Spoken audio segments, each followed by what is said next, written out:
course, this is the rock and the hard place, right? Because you couldn't be anti-Israel and run an organization like Turning Points, but also you couldn't be pro-Israel and run an organization like Turning Points anymore, because you need the kids and you need the donors. So when people say he was going to be this rebel, he had this epiphany, he just had to get it out, I don't think that's it. I think, like you said, he was put in an impossible situation because the underlying reality had changed.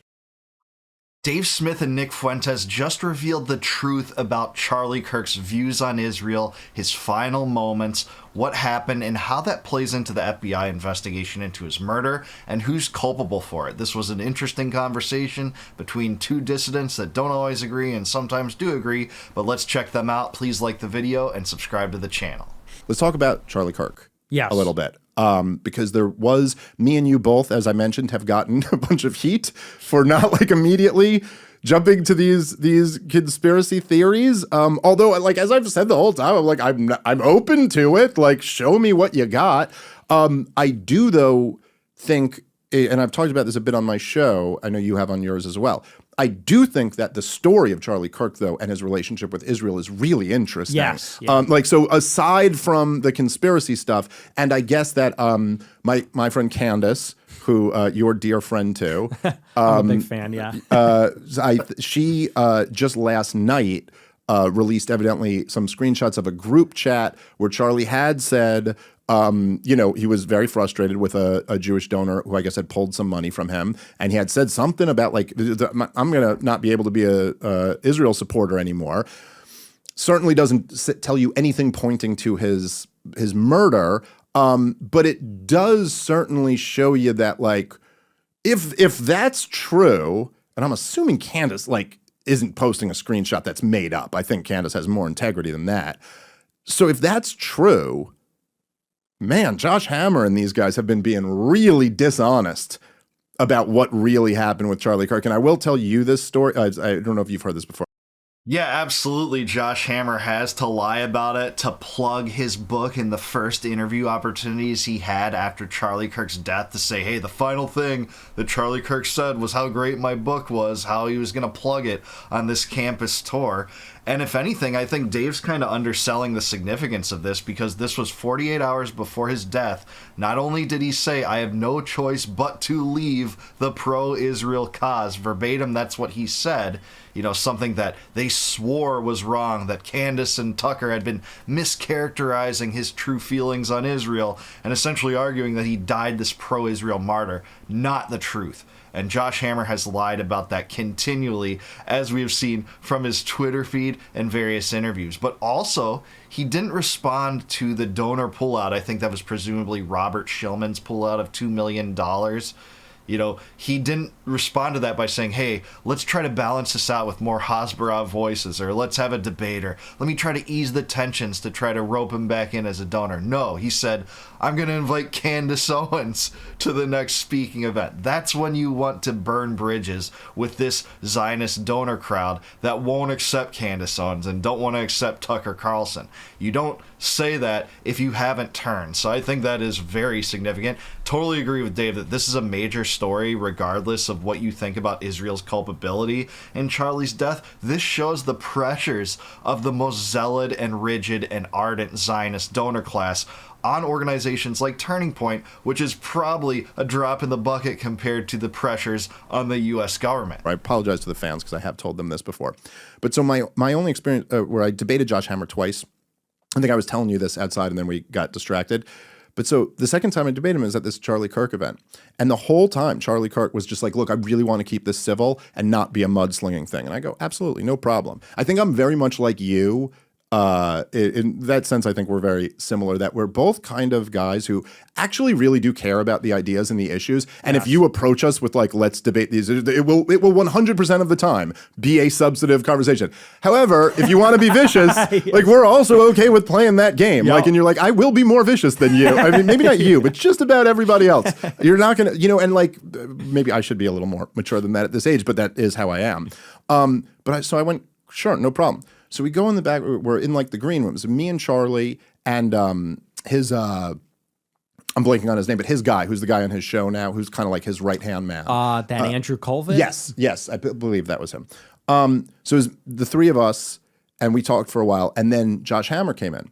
And we're just talking, everybody's just being friendly and talking. We were kind of talking about every issue except Israel, because like we're about to go debate that. So we were talking about immigration and started talking about family stuff at one point, just like everyone having a nice conversation.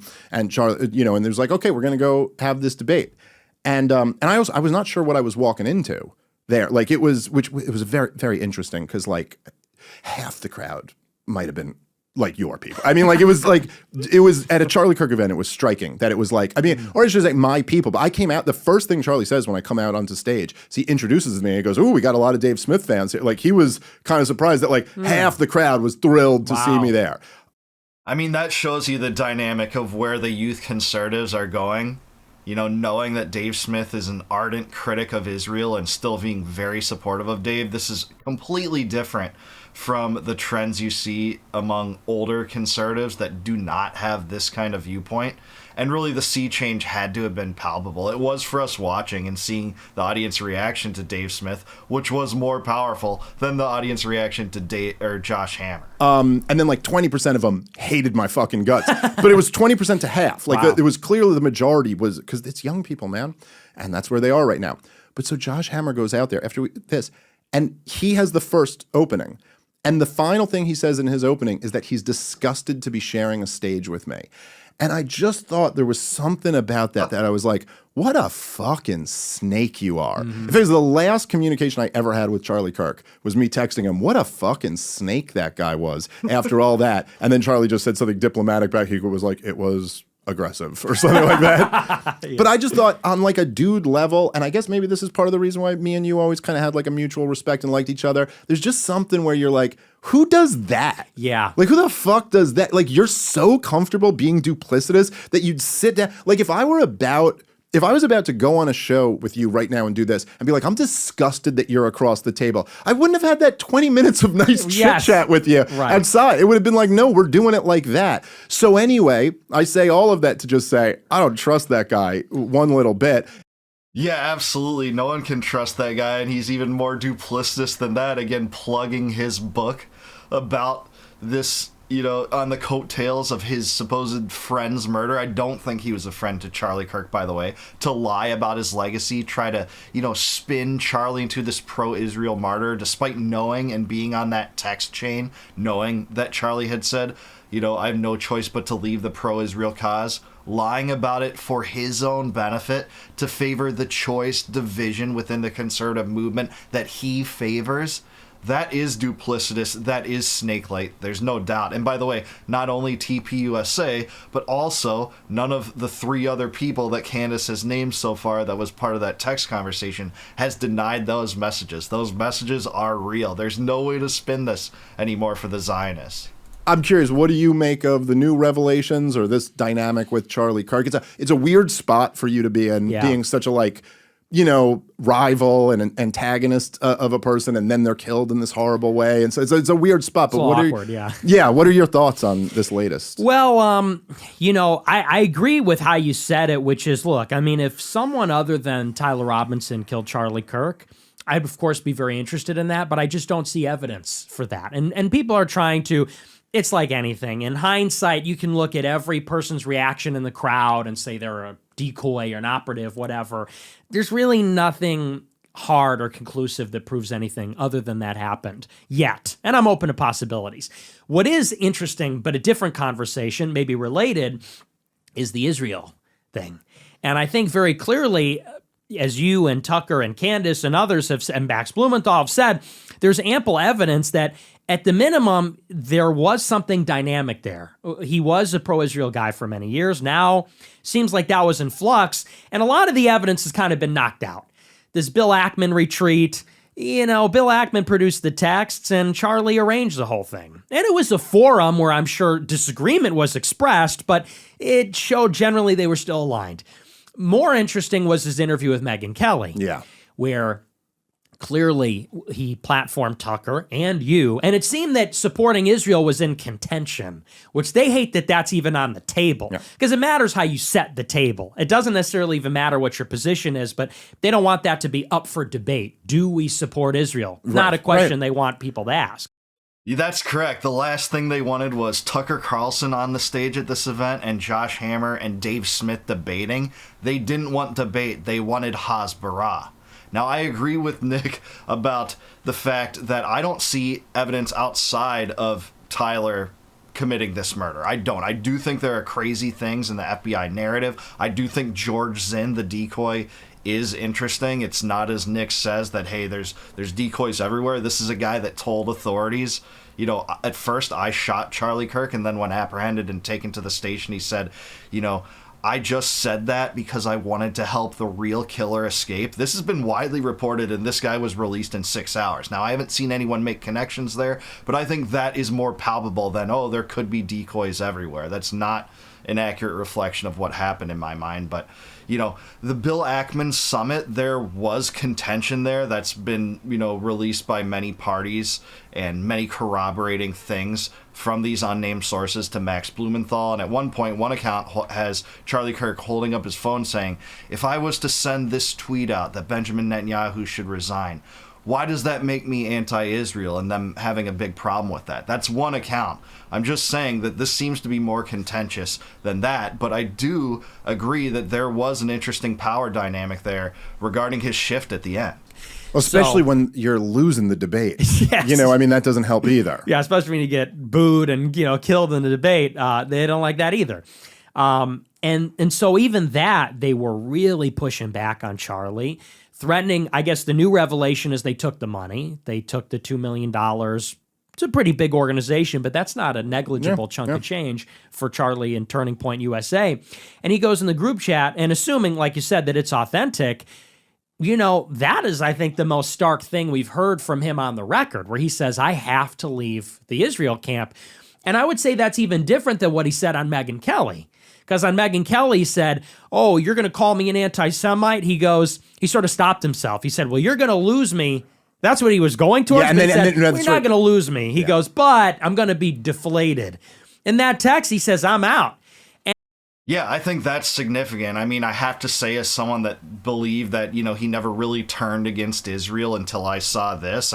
There were moments in those conversations, those podcasts, where he clearly expressed his frustration, but it was counterbalanced, especially in the Megyn Kelly August 6th interview in particular, where he doubled down on Hasbara propaganda, said, you know, there's no genocide in Gaza, we can't trust the pictures coming out of Gaza, etc. Something the Zionists always say, you know, that's all Hamas propaganda, that's Qatari propaganda. They were saying that sort of thing, and if you don't believe me, listen to that. But this was a major moment. I think this was a much bigger moment that really shows that he was going to leave this thing, and it was just 48 hours before his death. I mean, you couldn't write this script. It's too interesting. It's too compelling of a story, regardless, again, of the circumstances revolved around his assassination. And I would characterize that as I was his rival, and I'm very cynical about him. He was kind of caught between a rock and a hard place. He was really in the middle because, like you said, it's young people. They are Israel critical, and he had to go and defend the bullshit to them at the campus, in the arena, in the pit. You know, so it's easy for them in the ivory tower to say, yeah, we love Israel still. He's actually having to get the shit, and 100 Groypers on the line saying, why do you still love Israel? And I think that he recognized it became a liability.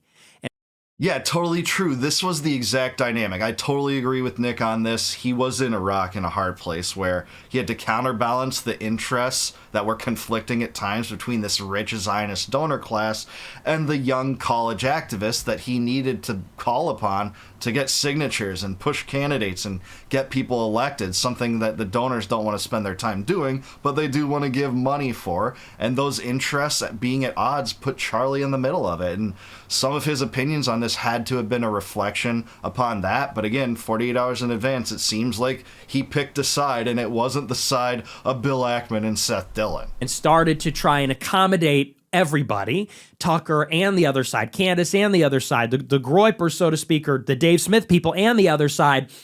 And the other side wasn't having it. They said, you better get the fucking line or we're pulling the plug. And I think he defiantly said, I will not be bullied. I thought it would have been interesting to see where that would have went, but sadly we'll never know. Absolutely. I mean, that shows some integrity because this was a lot of money flying around, man. And to have integrity for that, whatever you could say about Charlie Kirk, and I didn't always agree with Charlie Kirk. I hated when he defended Israel, despite all the absurdity that the U.S. gets pulled into because of the U.S.-Israeli relationship and how much sovereignty that Israel robs from our government. But at the same time, I think that shows character integrity. It would have been interesting to see where this went, because this is where conservatism is going anyways, especially with young people. Yeah, no, I completely agree. And I've always, I kind of took I took what he was saying in that thread like a little differently than I guess some people did. Like I always thought the dynamic with Charlie Kirk was kind of that it was like, look, he's the guy who has to keep the young people on board. And he's by definition, he has to be a big tent guy. Yes. Because he's trying to win, he's in a different game than me and you are in. Yes. Like it's a whole different thing to be like we're in the business of telling the truth as we see it. We're in the business of breaking down the ideas and how we view them. And as you said, at times, even like stretching the Overton window and maybe even accepting that, like, I'm going to be speaking to the remnant here. I'm going to be speaking to one group of people, but hopefully this group will move the broader conversation. A very different thing to be doing a get out the vote campaign. You need everybody involved. And I think that I think Josh Hammer is not lying when he says he was doing everything to keep you out. Like that was the goal, is like, we are going to cut the line here. But just with the new dynamics of where politics is now in this real, like a revolution in media that me and you have both been living through and being, active participants in, it was like, okay, but you're big enough at this point that like, okay, cutting Nick Fuentes out and then everything else is a big tent. Okay, you maybe could pull that off. Mm-hmm. But you're asking Tucker and Megyn Kelly too? Right. And I think Charlie just realized the tent now is like, there's no way this works. That's exactly right. You can't cut out the biggest influencers on the right. He just named, Tucker. I think he said Candace and Megyn Kelly. Cutting them out of this movement, it's too much. It's too absurd. You can't ask for the biggest people to be cut out of this movement to facilitate this dying Zionist cause, and that's where he was at.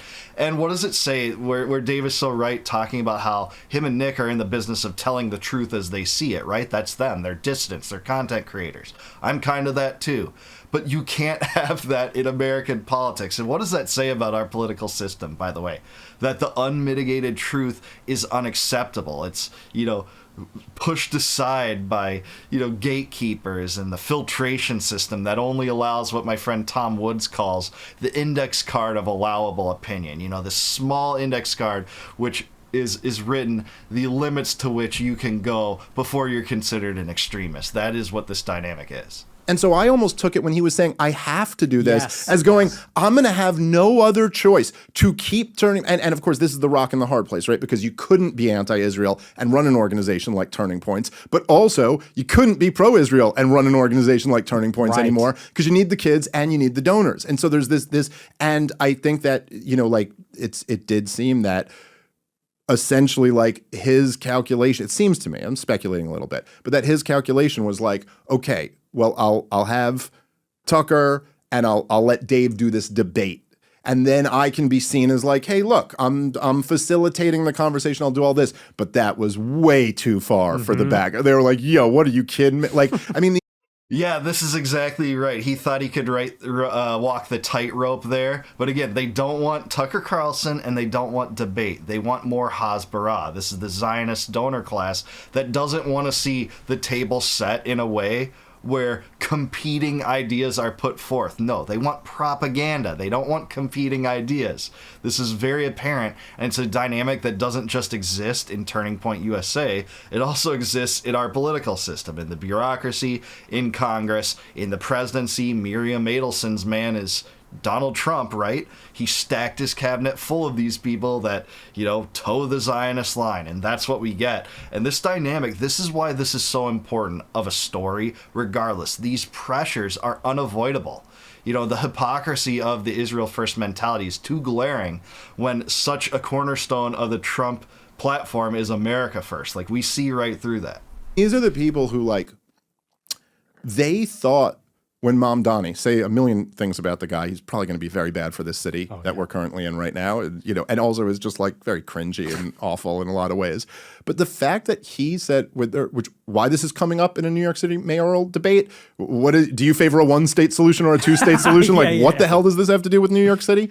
But he goes, I favor one state with equal rights for all. And they went, Adolf Hitler. You fucking nuts. Like, that was supposed to be the gotcha. Like, in what world is the bad guy the guy who's going, I think everyone should have equal rights? It's just.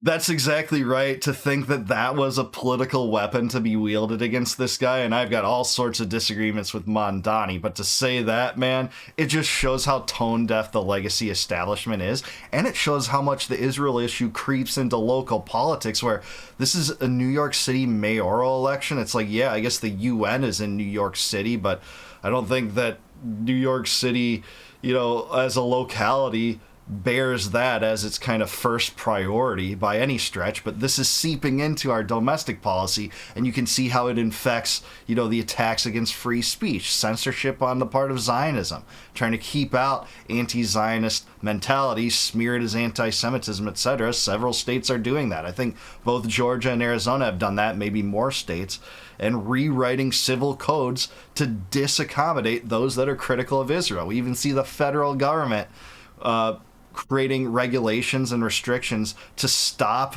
emergency disaster aid to go to people or organizations that are critical of Israel. That story broke a few weeks ago. So we're seeing this all over the place.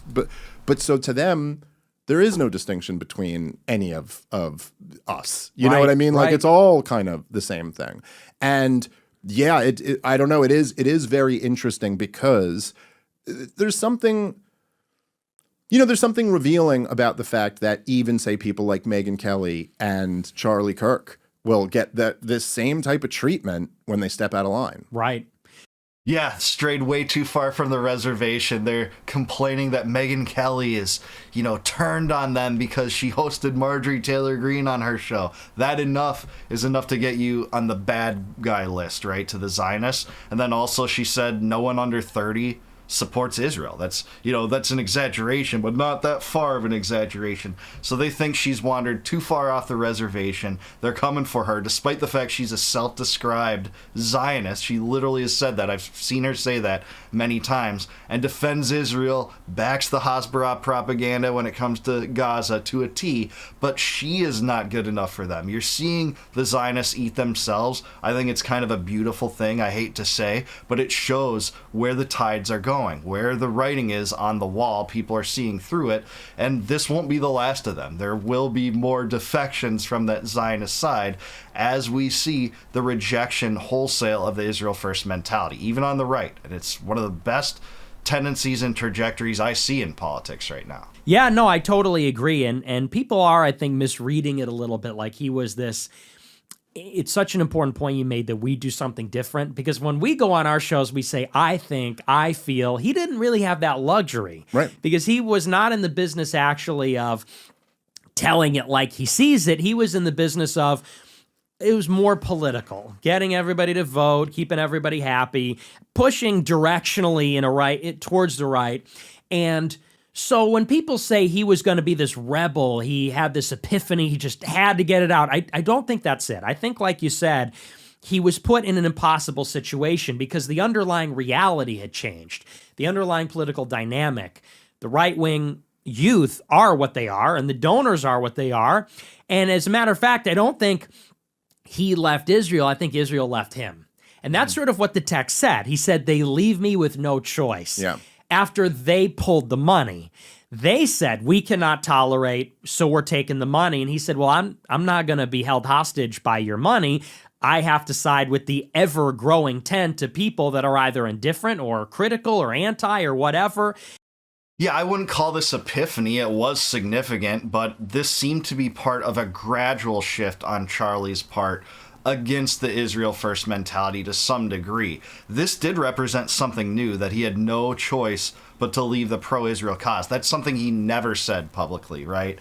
Not in that Megyn Kelly interview where he does, say his character is being called into question and it's wrong and it's immoral. and, having a problem with not being able to even levy minor critiques against Israel. But this was major. It wasn't an epiphany. I agree with Nick on that. But it was indicative of a shift. It was a reflection of what he was going through. And when he was going through it, he didn't say, hey, let's try to, curtail the tensions here. Let's invite Candace Owens to my event. That will not do that. So, yeah, this was interesting. And so that is how I read it. And I agree. I mean, to the broader point, even the earlier conversation, Israel is in a lot of trouble, it seems. I was sort of skeptical, but this is very much in flux because it is the right-wing youth. It's Tucker, it's Megyn Kelly, it's Charlie Kirk, it's France, it's Portugal, it's UK, it's Canada, it's like most of America. And, I guess the question is what's on the other side of it. If they win, well, they will have unprecedented power. With Iran out of the picture, they'll be an enormously powerful, maybe the regional power in the Middle East. If they lose, or if they don't get everything they want, then they might be in more peril than ever before. And I guess the remaining thing is kind of where it goes from here with Trump, because it's so weird how everything, in a sense, I don't believe that they killed Charlie Kirk, and yet his death, by revealing what it did, is going to play a big role in this conversation. Because like you said, it shows that the right wing is literally breaking up over this. Like this issue is forcing this contradiction, and that contradiction is splitting the right, which is the ruling party, in the middle of the UN meeting, in the middle of the peace deal that's about to blow up. It's like, I think when all is said and done, we look at this 2-year period, it will contribute to that larger conversation. And then, where's Trump going to go with it? Yeah, I totally agree with Nick on this. That's why this is worth paying attention to, even if you think this is just like scandal mongering, gossip mongering. It doesn't have much bearing. I really do think it does. This is a microcosm of where the right is fracturing right now on the Israel issue and all the ancillary issues that are connected to that primary issue. Because even, the Iran war obviously was connected to that issue. The Epstein issue, largely probably connected to it with Epstein's connections to Israeli officials and Israeli intelligence officials, including Ehud Barak. Things like that are so connected and intertwined to this, as, the ruling powers tell us that anti-Semitism is the biggest health crisis in the country right now. RFK Jr. has tweeted that several times. I mean, this is fracturing the right. It's something that Trump doesn't want to see, but at the same time, Trump and the administration are too beholden by the Israel lobby. So is Congress, and it's a bipartisan thing. It's not just confined to MAGA or America First. It's a part of the liberal establishment, too. There are dissidents on both sides of that equation. In some ways, galvanizing support against this. Even on the right, you see the most courageous person on this, Marjorie Taylor Greene and Thomas Massie, having big issues on this. But people on the left, like Ilhan Omar and Ro Khanna, are pretty good on this too.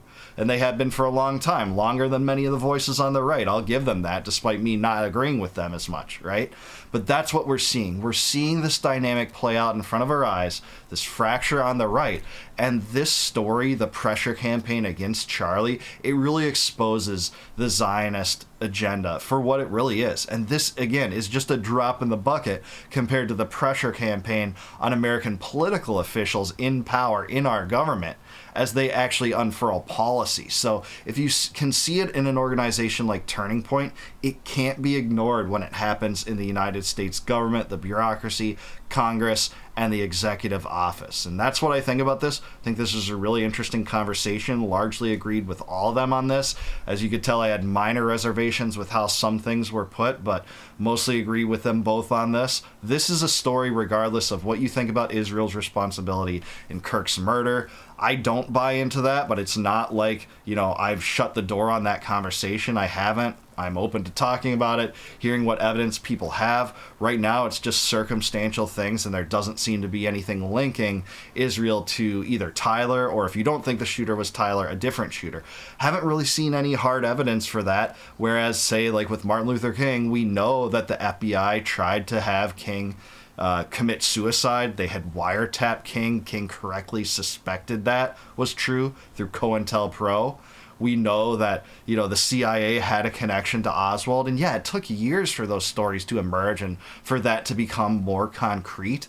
But at the same time, I think we need that to be more definitive in our judgment that Israel was involved. So that's what I'll say about that. You guys have heard my piece on that. What did you think about this? Was this an interesting conversation? Do you agree with Dave and Nick about what this story means and its importance? Let me know in the comments down below. Please like the video, subscribe to the channel, also subscribe to Dave Smith. Thank you, Dave. Awesome interview. If you like this video and my commentary, it would mean the world to me if you sign up as a member. If you click the join button below, you can do that, supporting the channel, and in return, I'll give you access to all my videos before they go live on YouTube. And until I see you guys next time, no more war, no more debt, no more inflation, no more empire. Peace out, guys. Catch you in the next one.